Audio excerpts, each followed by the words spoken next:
ప్రభువా నా ప్రక్క నుండి నన్ను తప్పించినావు.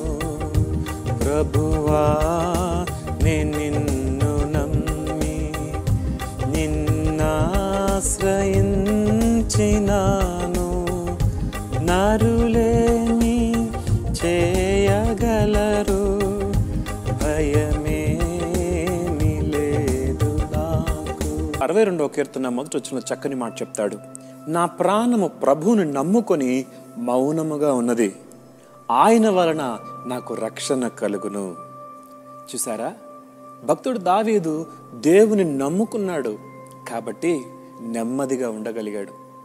ఈరోజు మనుషుల్లో అశాంతి, అసమాధానం, కలవరం, ఆందోళన ఎక్కువ ఉంది. ఎందుకంటే వారు ఏదో మునిగిపోతున్న దాని మీద నిలబడినట్లుగా అచంచల మనసుతో నిలబడలేని స్థితిలో ఉన్నారు. అస్థిరమైన ధనం యందు నమ్మక ఉంచక అనుంది బైబుల్లో. రాజులు నమ్మకుడి అనుంది బైబుల్లో.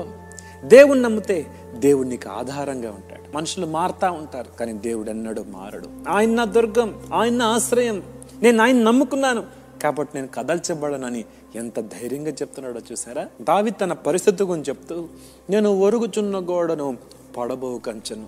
ఏమండి, ఒరుగుచున్న గోడ ఎంతసేపు పడిపోవటానికి? అలా తోస్తే కింద పడిపోతుంది. పడబో కంచె ఎంత ఈజీగా పడిపోతుంది. నా పరిస్థితి అలాంటిది. నేను ఆధారం లేకుండా నిలబడ్డాను కానీ నేను ఆయన నమ్ముకున్నాను కనుక నేను కదల్చబడను. నీ పరిస్థితి ఒరుగుచున్న గోడగా ఉందేమో, పడబో కంచెగా ఉందేమో, అధైర్యపడద్దు.